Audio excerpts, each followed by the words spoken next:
Olá a todos, meu nome é Eduarda, sou professora de Ciências e de Matemática, também sou coordenadora da área de Ciências aqui no município onde eu trabalho, na Secretaria Municipal de Educação, na cidade de Pelotas, e hoje estou aqui para compartilhar com vocês um pouquinho do meu conhecimento, das minhas experiências e de algumas ideias, né, que possamos executar no nosso dia a dia, na nossa prática pedagógica. A minha palestra, depois de pensar, né, de como eu poderia contribuir com o evento e com os professores, eu pensei nessa busca de materiais alternativos e sustentáveis no processo de ensino e aprendizagem. Precisamos iniciar o nosso assunto, o nosso contexto dessa palestra, falando do primordial para nós, né, enquanto educadores, enquanto professores, que é a educação. E a educação, ela não tem uma nomenclatura, uma definição, né, exata. Ela é algo que está sempre em movimento, se transformando, e que bom que está sempre se transformando, porque não podemos ficar, né, estabilizados, estagnados num conceito enquanto tudo muda o tempo todo, então a educação precisa também mudar o tempo todo. A educação, ela é o quê? A educação, como a gente fala, a educação lembra da escola, né? E a escola é o ambiente onde que podemos executar o nosso papel de professor, podemos fazer tudo o que estamos habilitados e dispostos no momento que escolhemos essa profissão. Então, na escola, na educação, a primeira palavra que vem é conhecimento. E esse conhecimento que ele é tanto dado para o aluno quanto recebido pelo professor. Então, o conhecimento ele é algo cíclico e um ciclo que não acaba, porque no mesmo momento que estamos ensinando, estamos aprendendo. E a educação, ela busca esse desenvolvimento das habilidades, né? Tanto é que a BNCC hoje fala que devemos desenvolver habilidades com os nossos alunos. E a habilidade de aprender algo novo, né? De entender algo novo na construção desse aluno. Então, como falei, o aprender e o ensinar, precisamos, né, entender que hoje em dia não existe mais aquele conceito do professor ensina e o aluno aprende. Não, estamos todos aprendendo e ensinando o tempo todo. E o aluno, porque não ter aquele conhecimento do conteúdo não significa que ele não tenha vivências e o conhecimento de vida para também fazer essa troca com o professor.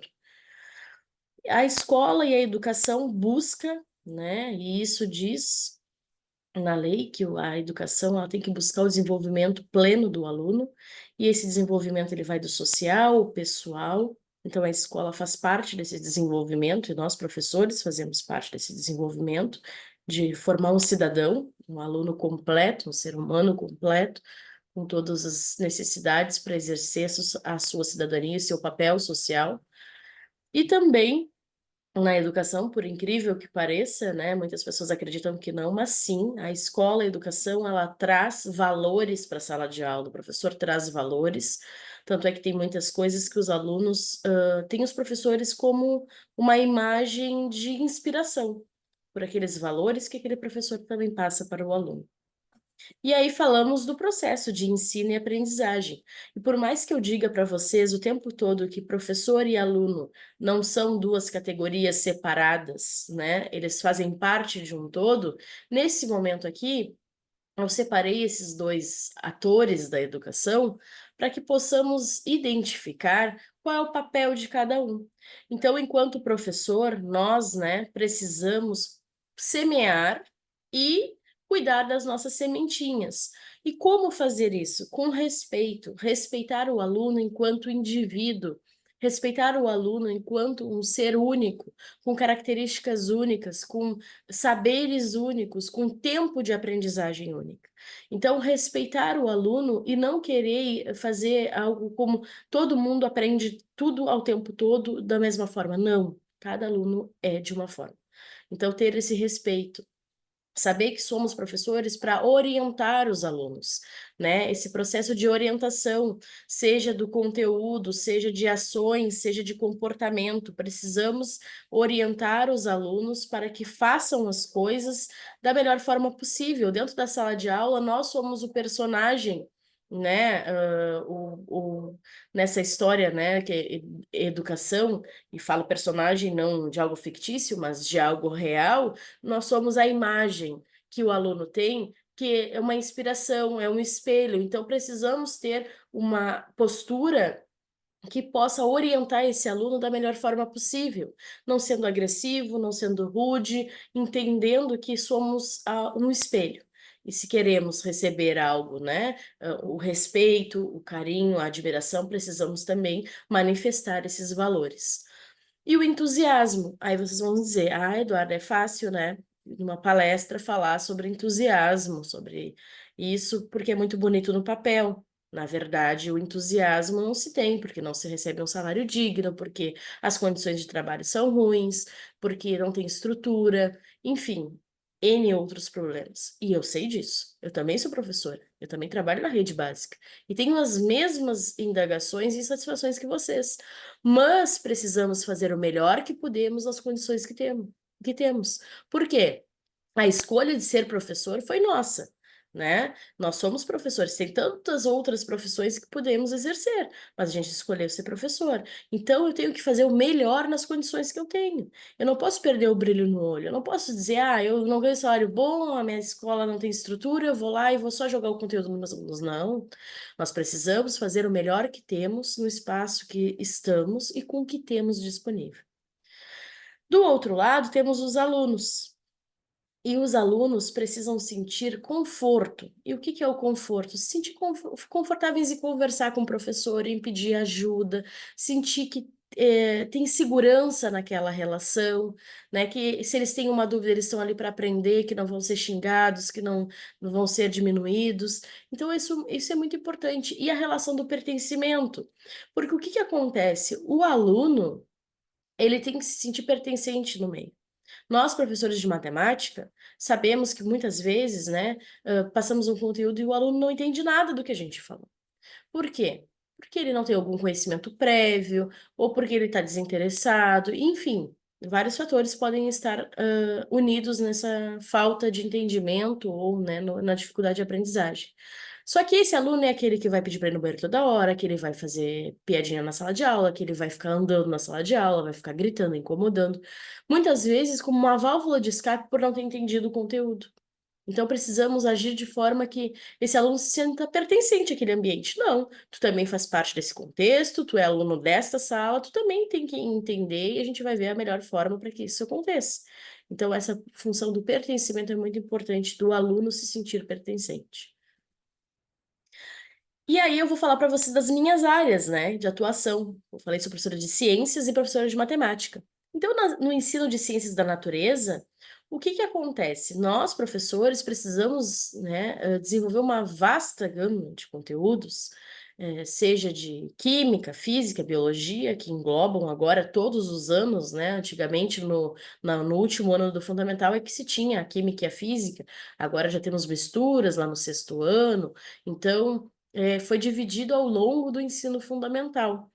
Também precisamos desenvolver com os alunos a parte da iniciação científica, da investigação científica, né? Mostrar para eles um pouco desse mundo, sair só do conteúdo escrito, do conteúdo lido e trazer um pouco da investigação para a sala de aula. Tratar de temas como o meio ambiente, que é muito tranquilo na sala de aula para o professor de ciências da natureza, e aí lá na BNCC a nossa área é dividida em três grandes eixos, né? Que é a Terra, o Universo, a matéria, a energia, a vida e a evolução, onde, ao decorrer dos anos e dos trimestres ou bimestres, como for na escola de vocês, precisamos tratar de tudo, né? Dos animais, das plantas, da genética, da química, da física, de máquinas, da parte dos astros, né? Lua, biomas, enfim. Todos esses temas são tratados ao longo dos anos, divididos nesses eixos. Já na parte da matemática, né, isso é bem tranquilo, bem claro para todos, temos a função do ensino da matemática com números, operações, geometria, as grandezas, as medidas. Também precisamos instigar os nossos alunos ao raciocínio lógico, né? A capacidade de argumentação, a matemática ajuda muito nessa parte de argumentação dos alunos. Ela também pega essa parte parte de fazer uma sistematização do problema, conseguir enxergar isso. Então, é bem legal que o aluno, depois que ele desenvolve algumas habilidades do raciocínio lógico, ele consegue sistematizar algumas situações da cabeça. Então, a matemática ajuda nisso também. A resolução de problemas, né, matemáticos associados às situações do cotidiano, que é muito importante mostrar para o aluno, para que eu estou estudando isso, professor? Eu nunca vou usar isso na minha vida. Não, tu vai usar isso na tua vida. Trazer para eles casos reais, então eu mexo com os alunos às vezes, para que eu vou usar porcentagem? Ué, tu vai numa loja, vai comprar uma roupa, tem 10% de desconto, tu sabe se tu recebeu o desconto certo? Se tu souber a porcentagem, tu vai saber. Então, para mostrar para eles que sim, faz tudo que faz parte da vida deles, né? Não é só um conteúdo na sala de aula, é uma construção, né? É o adquirir aquela habilidade de desenvolver aquele raciocínio, de entender aquele contexto.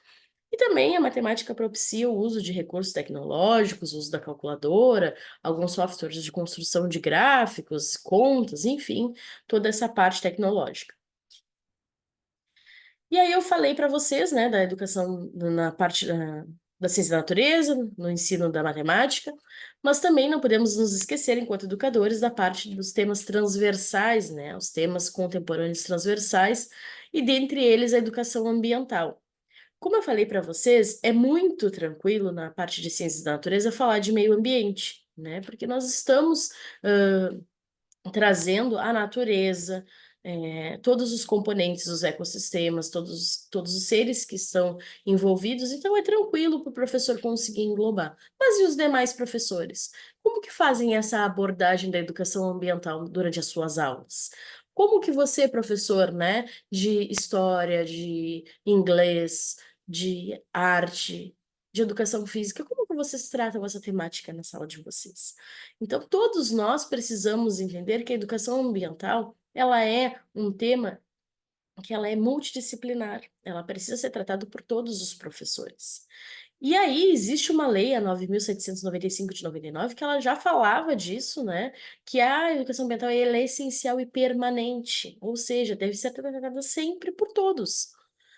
E como trazer isso para a sala de aula? Como unir isso com o que eu estou trabalhando, né? Como que eu consigo trabalhar a educação ambiental? A educação ambiental, ela é muito diversa, né? Ela abrange muita diversidade. Ela também pega esse viés socioambiental, muito tranquilo de englobar exemplos e trabalhar ela nessa parte. Ela desenvolve no aluno o senso crítico. Então, por exemplo, quando eu trago uma queimada, né, uma catástrofe ambiental, o aluno ele dá a sua opinião, ele se posiciona, ele desenvolve esse senso crítico. Ela é interdisciplinar, como eu falei para vocês, ela pode ser trabalhada por todos os professores, com todas as suas matérias e conteúdos, e ela aborda muito a sustentabilidade, que é algo cotidiano, falado nas mídias, a todo tempo para todo mundo. Então não é nada muito, não é específico de uma matéria só, não é só nas ciências, né? A educação ambiental ela é passível de ser trabalhada por todos os professores. E como trabalhar a educação ambiental, né? Como que eu consigo trazer isso, unir a ciência, a matemática, a educação ambiental, fazer algo bem multidisciplinar? Aí nós temos os recursos pedagógicos. O que que são esses recursos?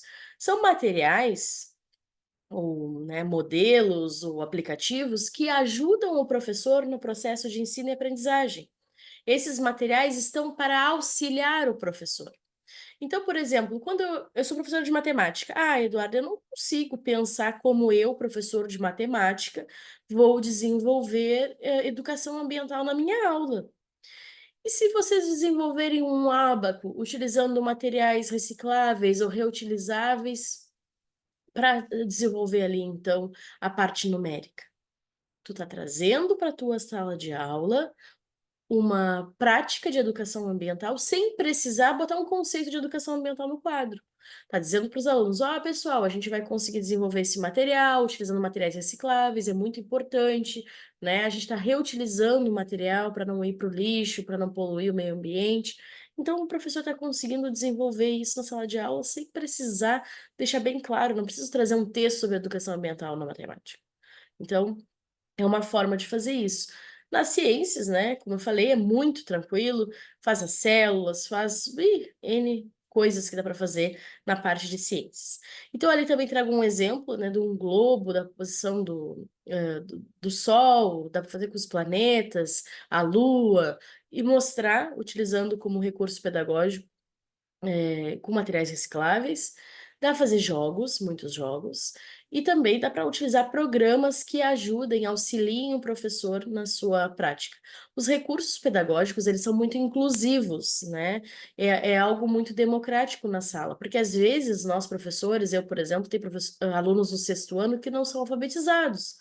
No momento que eu levo um jogo, aquele aluno consegue desenvolver o conceito que eu estava trabalhando através dos jogos. Então, é algo que ajuda nessa parte da inclusão, ajuda o professor a trazer de forma mais lúdica, mais divertida a matéria, o conteúdo para a sala de aula. E eu posso, por exemplo, pedir para o aluno desenvolver alguma coisa, né? Dou um tema, dou uma orientação e peço que esse aluno desenvolva. E aí vem o conceito de sala de aula invertida, que muitas pessoas acreditam, né, que é o professor que não quer trabalhar, né? Quem não entende o conceito de sala de aula invertida, quando o professor faz uma proposta, diz assim: ah, a professora não quer dar aula, ela mandou o meu filho pesquisar. Sim, e aí os pais, os alunos e a comunidade escolar precisam entender que isso é uma modalidade de ensino, né? É o modo do professor ensinar. A sala de aula invertida, ela torna o aluno protagonista do seu conhecimento. O professor não deixa de estar ali para orientar o aluno. Eu vou trazer uma situação problema, como por exemplo um derramamento de óleo e matou o peixe, né? Matou os peixes do rio que foi derramado aquele óleo.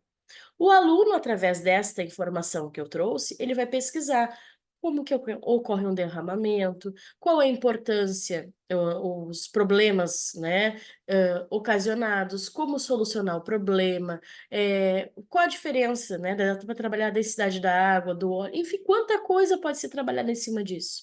Mas quem busca o conhecimento, quem aprofunda o assunto é o aluno através da pesquisa, através da investigação científica, através da investigação do assunto.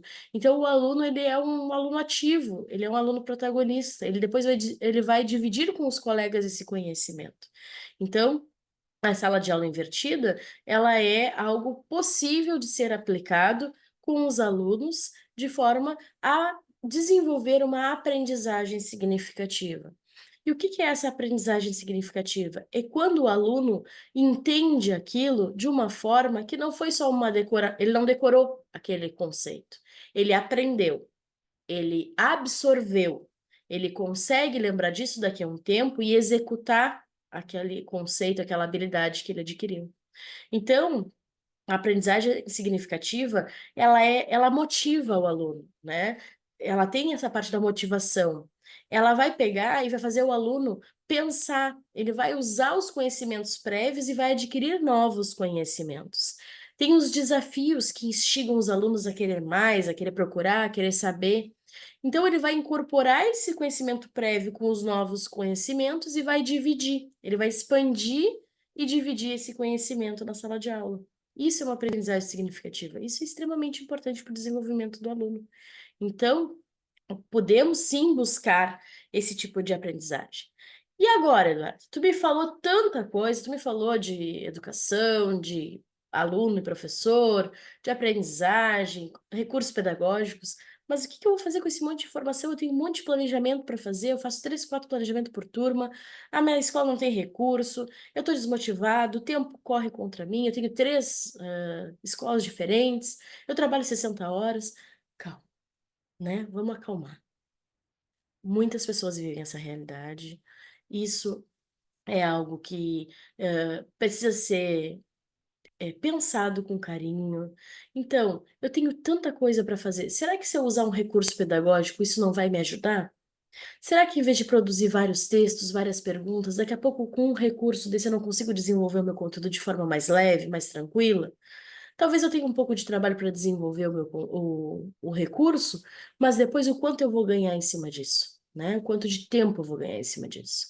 Então precisamos pensar, né? Eu sei, e eu repito, eu também sou professora, também faço vários planejamentos, também corro contra o tempo, também tenho falta de recursos, mas precisamos agir a nosso favor, Então, por isso que eu pensei essa palestra, como ajudar os meus colegas a fazer algo muitas vezes bem simples, mas que vai ajudar na sala de aula.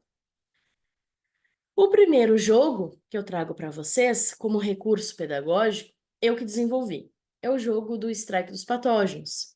É um jogo super simples, mas que desenvolve muito a aprendizagem significativa nos alunos. Então, são cartinhas, né? E aí, para fazer o jogo, né? Pode ser com pinos de boliche, aqueles de plástico, se tiver em casa.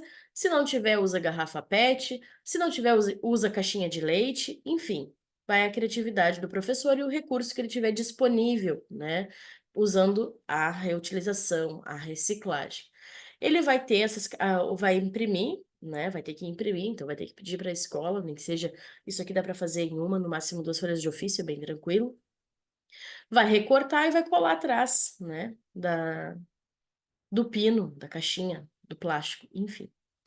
Os alunos vão ser divididos em grupos, e aí cada grupo vai jogar a bolinha e vai derrubar 1 ou 2 pinos, enfim. Vai poder escolher apenas um, vai trazer de volta para o seu grupo. Depois que todos os grupos estiverem com os seus pinos ou caixinhas, o professor vai pedir para que eles retirem a cartinha e leiam. E aí eles vão ler a situação problema, né? Vou até voltar aqui para dar um exemplo, então, que é uma pessoa que apresentou febre há 7 dias, com dor de cabeça intensa, dor muscular nas articulações, fadiga e erupção cutânea. E aí o aluno vai pegar e vai ter um tempo para discutir com o seu grupo e buscar saber que doença é aquela, qual é a prevenção e tratamento. Então, claro, vou voltar aqui na cartinha, ó. Em cima já diz que é uma virose. Então, isso facilita, né, para o aluno, porque tem muitas doenças que têm as mesmas características. Mas ele já vai saber, ó, essa é uma doença viral. Vou pegar ali, né, no que o professor falou, no meu caderno, vou olhar quais têm essas características. Descobriu a doença, vai dizer qual é o tratamento e a prevenção. E aí, depois, todo mundo vai lê a sua cartinha, vai dizer qual a doença que achou que era, qual a prevenção, tratamento, e aí quem acertar pontua, pode ter mais de uma rodada, enfim, aí vai a critério do professor. O segundo jogo também fui eu que desenvolvi, tá? Que é a trilha equação uma missão sustentável. Eu trouxe só a metade do tabuleiro para vocês, porque a imagem ia ficar bem ruim. Então, nesse jogo, né, essas imagens que eu coloquei podem ser recortes de revistas, o tabuleiro pode ser feito à mão, com uma régua, com caneta, não precisa ser impresso. E aí o aluno vai jogar o dado e aí vai cair numa casinha. Nessa casinha tem um número e aí o número ele vai tirar a cartinha. Então, por exemplo, tirou a cartinha número 4. Aí vai ter uma pergunta: podemos, antes de jogar o lixo fora, ver o que podemos reaproveitar e reciclar? Essa pergunta é verdadeira ou falsa? O aluno vai responder: ah, é verdadeira. Então ele avança 2 casas. Ah, é falso. Se ele errou, ele vai voltar 3 casas. Esse jogo, como ele é na parte da educação ambiental, ele é bem diversificado. Então tem várias questões do dia a dia. Então o aluno pode ver coisas que ele tem no seu cotidiano. Esse jogo aqui da matemática, né? Eu pedi licença para a professora Rita de Cássia da Universidade Federal de Pelotas para trazer para vocês, que foi através de uma formação que eu conheci, né? Então é um laboratório de multilinguagens, eles que desenvolveram, e eles chamam esse jogo de fecha-caixa. Então como funciona? Aqui na parte do tabuleiro, são 2 tabuleiros que tem ali, então seriam 2 jogadores. E aí tem os dados, né? A princípio começa com 2 dados, jogam os 2 dados. Então, por exemplo, saiu o número 2 e o número 5, aí pode baixar o 7 da caixa. Aí depois saiu de novo, o 2 e o 5. Ah, então agora não dá mais para baixar o 7, passa para a próxima pessoa. E aí vai baixando os números conforme vai fazendo o somatório. Depois que baixar o 6, 7 e 8, fica com um dado só para ir baixando os demais números. Então é um jogo bem divertido, bem dinâmico, ajuda no raciocínio, os alunos começam a pensar, a fazer os cálculos. Então, ajuda bastante nessa parte do desenvolvimento do aluno. O segundo jogo que eu também trouxe do Laboratório de Multilinguagens é o Stop, conhecido por todos nós, né, há muito tempo, lá com nome, cidade, cor. Esse é adaptado para matemática. Então, o professor vai sortear um número e o aluno vai preencher os demais itens da cartela. Lembrando que tanto o jogo anterior que eu trouxe ali, né, o do fechar a caixa, quanto esse, não precisa fazer impressão, né? O fecha-caixa, o professor, por exemplo, pode usar uma caixa de sapato, escrever com um caretão, de fazer as divisões. E aqui no stop, o professor pode pedir para os próprios alunos copiar no seu caderno, uma folha de caderno, para poder fazer, não precisa imprimir. Então, o professor vai dizer um número e o aluno vai completar o resto da tabela, com antecessor, sucessor, números romanos, adição, subtração, divisão, multiplicação e uma expressão numérica. Depois o professor diz, ó, quem botou antecessor, sucessor, número romanos e acertou, 10 pontos. Quem fez a adição, tantos pontos. E no final o aluno vai somando. Bem tranquilo e bem divertido e engloba vários conceitos da matemática, né? É, consegue trabalhar antecessor, sucessor, outros tipos de números, né? Como os números romanos, já faz a adição, raciocínio lógico, enfim, bem interessante para o aluno desenvolver várias habilidades. Esse próximo jogo é um jogo de números inteiros, tá? Que é o vai e vem. Também possível de ser feito à mão, não precisa impressão. Eu vou precisar de 2 dados, que também podem ser confeccionados com materiais recicláveis. Um dado, ele tem 2 cores, tá? Nesse caso aqui era azul e vermelho. Quem jogar o dado e tirar a cor azul, vai avançar, né? Vai subir as casinhas. Quem tirar a cor vermelha vai descer as casinhas. E aí o outro dado ali com os números. Então, por exemplo, eu joguei o dado das cores, saiu azul. E joguei o dado dos números, saiu 6, significa que eu vou partir do zero e vou andar 6 casas. Quem atingir, né, o 10 positivo primeiro, ganha. Então, esse joguinho ele é bem legal, bem dinâmico. Então, às vezes o aluno já está lá no número 9, cai o vermelho para descer 6 casas. Aí ele vai descer. É bem divertido. Tem uma tabela que acompanha, então se bota o número da rodada, o número, o valor numérico que eu estou, o número que foi sorteado, o aluno vai fazer o cálculo para ver se está certo. Então, ele está no 5, ele tirou -2, então ele tem que estar na casinha número 3. Então, ajuda também nessa parte de fazer os cálculos. E aí, aqui também tem os jogos, e esses são desenvolvidos pelos alunos, tá? Os demais jogos que eu apresentei antes são desenvolvidos pelo professor, levado para a sala de aula, e esse aqui são desenvolvidos pelos alunos. Então, nessa proposta, o aluno desenvolveu, por exemplo, uma roleta dos ecossistemas, né, dos biomas, e aí tinha as perguntas e o jogador tinha que responder. Na caixa azul é o ecossistema aquático, então ele chamou de pérolas, né? Quem ganhasse receberia as pérolas. As tampinhas são os peões, vamos dizer assim, do jogo. E aí joga o dado e quem chegar no final vai ganhando as suas pérolas. E na parte de baixo, onde tem uma garrafa, foi uma inspiração muito interessante do aluno, porque a garrafa simboliza o mar, o fundo do mar. E aí ele disse assim, professora, vai chegar uma época que tem tanta poluição que as pessoas não vão mais pescar peixes, elas vão pescar plástico. E é isso que eu quis mostrar nesse meu trabalho. Então ele pegou tampinhas, botou tipo um ganchinho, e aí com o anzol a pessoa vai pescar no fundo do mar o plástico para mostrar para vocês como que uma temática faz o aluno pensar, investigar e trazer, né, desenvolver a criatividade, as habilidades e trazer o conteúdo de forma muito criativa. Isso tudo que eu falei para vocês eram de jogos, né? Agora a gente vai falar um pouquinho de construção de materiais. Então, nessa proposta aqui eu desenvolvi com os alunos os sólidos geométricos na aula de matemática. Eles deveriam procurar em revistas, encartes e jornais que levamos para a sala os formatos que estávamos trabalhando e depois fizemos a montagem do sólido 3D.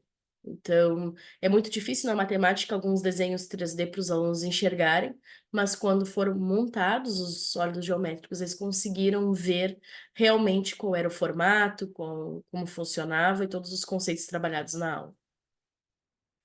Essa construção de materiais foi na aula de ciências, né? Na parte de energias, no 8º ano, energias renováveis. Então, trabalhamos ali a hidrelétrica. O requisito principal era não comprar nada, usar só materiais recicláveis ou reutilizar o que tinha em casa. Então, fizeram a hidrelétrica. A imagem do meio ali é a energia ondomotriz, né? Então, utilizou brita, cordão, pedacinho de madeira. E o fundo é um fundo de gaveta, que utilizaram para não precisar utilizar o isopor, reutilizando o material. E a outra foto, então, da energia através da biomassa, utilizaram até um filtro ali, né? Eles acharam em casa um filtro e fizeram como fosse um reator. Ficou muito legal o desenvolvimento desses trabalhos. Aqui a construção dos biomas, né, também. Ah, professor, eu posso usar os bonequinhos que eu tenho em casa para representar ali a lavoura, né, o bioma pampa? Pode. Aí eles trouxeram, aproveitaram os cavalos, fizeram com florzinhas naturais, algodão pintado, pedrinhas, esponja. Ficou bem bacana. E do outro lado, o Pantanal, depois da queimada. Eles quiseram fazer essa representação com muito menos vegetação, com menos animais, mas também utilizaram areia, a tinta, né, que nós levamos para sala de aula, poucas vegetações e a erva mate. E aquele isopor é um pedaço de uma que veio do micro-ondas, né, para fazer, que vem cobrindo, né, o material, o produto quando chega novo. Então eles pegaram o fundo do isopor para utilizar.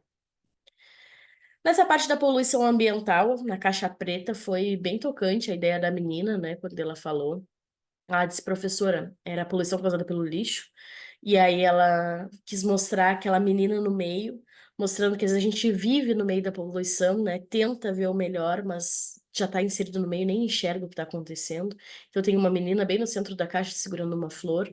Os saquinhos de lixo eles fizeram, né? Mini saquinhos, e colocaram bem um terreno baldio, que é o que acontece, e todos nós vimos isso, né? Diariamente em vários locais. E o trabalho ao lado também foi muito interessante, que foi a representação do real e do ideal. Então, na parte real, usaram um cano, algumas palhas secas para mostrar o esgoto entrando dentro da água, também o lixo. E aí, na outra parte, como seria com os animais, as plantas, as pedras, os corais e as conchas, tudo que eles quiseram representar do mundo ideal sem poluição. Esse trabalho foi bem multidisciplinar, conseguimos, né, trazer os professores de outras áreas, inglês, artes. Foi bem interessante a construção de fantoches utilizando caixa de leite e todo o material que eles tivessem em casa, tecido, esses de fazer tricô, né? Linha, lã, enfim.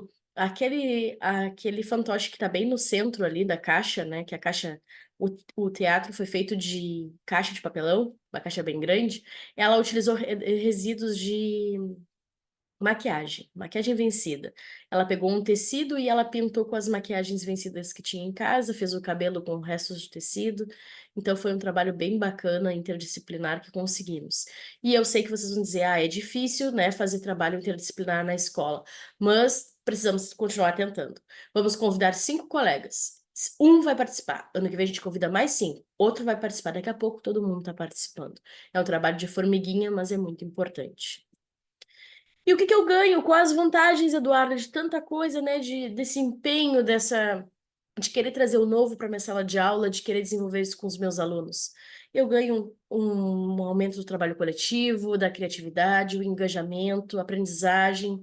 Eu trago a sustentabilidade, a diversidade, eu motivo, eu incluo, eu estimulo e eu trago a experiência para os meus alunos e para mim também, enquanto educador. Eu acho que isso é bem significativo e bem importante para nós e torna a nossa jornada mais leve, né? Que não é fácil, mas pode ser mais fácil do que a gente já está tentando fazer. Deixo aqui o meu contato, o meu muito obrigado e fico disponível para quem quiser trocar alguma ideia, né? Desenvolver algum projeto. Muito obrigado, tudo de bom para todos vocês.